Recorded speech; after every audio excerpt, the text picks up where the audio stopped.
पहली बात तो ये सपने की चिंता ही छोड़ दीजिए। जागृति में चेतना बनाए रखिए। जागृति में अधिक महत्वपूर्ण है सपनों में क्या रखा है। आपका जीवन तो यहाँ पर है, जागृत अवस्था में, उसको साध लीजिए। उसके बाद हम चिंता करेंगे सपनों की। अब फिर लोग कहेंगे मैंने क्यों बताया फिर कि सपनों का प्रयोग करो, सूक्ष्म करो। देखिए, उनके लिए जिनमें की प्राकृतिक प्रतिभा है, विलक्षण प्रतिभा है, उनको नहीं रोका जा सकता, उनको नहीं रोकना चाहिए। और जिनको तकलीफ हो रही है तरह तरह की, उनको ज्यादा उसमें मेहनत करने की जरूरत नहीं है। अपना समय बर्बाद न करें, आराम से सोइए रात में और दिन में जागृति में साक्षी भाव में रहने का प्रयास कीजिए। आनंद अवस्था है या नहीं आपकी 24 घंटे, वो जरूरी है। मैं परम आनंद हूं, अब मुझे सपनों की क्यों आवश्यकता है। उन अवस्थाओं के पीछे भाग के मेरा क्या होने वाला है कि मैं परम आनंद से ऊपर कुछ हो जाऊंगा। मैं अंतिम हूं, मैं परम।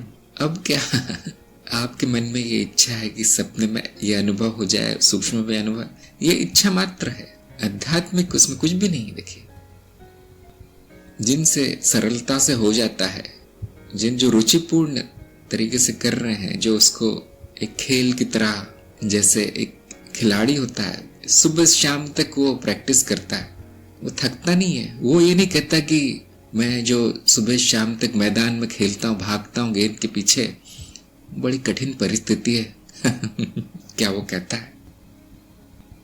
कुछ लोग पहाड़ों पर चढ़ते हैं, ट्रैकिंग करते हैं, जंगलों में ऐसे निकल जाते हैं जंगली जानवरों के चित्र खींचने के लिए।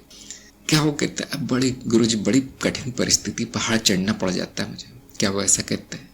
उनका जीवन ही वही है, उनका जीवन ही जंगलों में भटकना है, पेड़ पौधों के फोटो खींचना है, सुंदर पक्षियों के लिए बैठे रहते हैं वो 1-1, 2-2 घंटे। क्या वो कहते हैं कि मेरा जीवन नरकीय हो गया, ये तो पक्षी आता ही नहीं है, फोटो कैसे खींचूंगा। उनका पागलपन वही है, क्रेज हम कहते हैं, क्रेज। आपको ये हुआ या नहीं? नहीं, इतनी रुचि नहीं आई है, इतना पागलपन नहीं आया है, तो सपने में चेतना आने की तो बहुत कम संभावना है। सपना ही आ जाए बहुत है, फिर तो याद रह जाए वही बहुत बड़ी बात है फिर तो। देखिए, इसको इस दृष्टिकोण से देखना चाहिए इन प्रयोगों को। ये प्रयोग है, जैसे वैज्ञानिक प्रयोग करता है। अब वो बैठा हुआ है, 3-4 साल हो गए उसके प्रयोग चल रहे हैं। क्या आपने देखा है उसको शिकायत करते हुए कि मैं तो सारे काम धाम छोड़ के प्रयोग में बैठा हूं, लेकिन बड़ी कठिन जीवन हो गया मेरा तो। नहीं, ये लालसा आनंद में होनी चाहिए, कुंठा में, निराशा में नहीं, और फिर आपके प्रयोग सफल होंगे। क्या हो गया है कि वो जो इच्छा है कि बाकी सबको अनुभव हो रहा है, मुझे नहीं हो रहा है, ये स्वार्थ की इच्छा, अहम भाव है। ये तो कर्ता भाव भी आ गया है कि मैं ये प्रयोग कर रही हूं, वो मुझे सफलता नहीं मिल रही। बहुत से लोगों में आता है, लेकिन यहाँ करने वाला कौन है प्रयोग? केवल इच्छा मात्र है जो कि अहम आधारित है। अब उसमें संकल्प कहाँ है?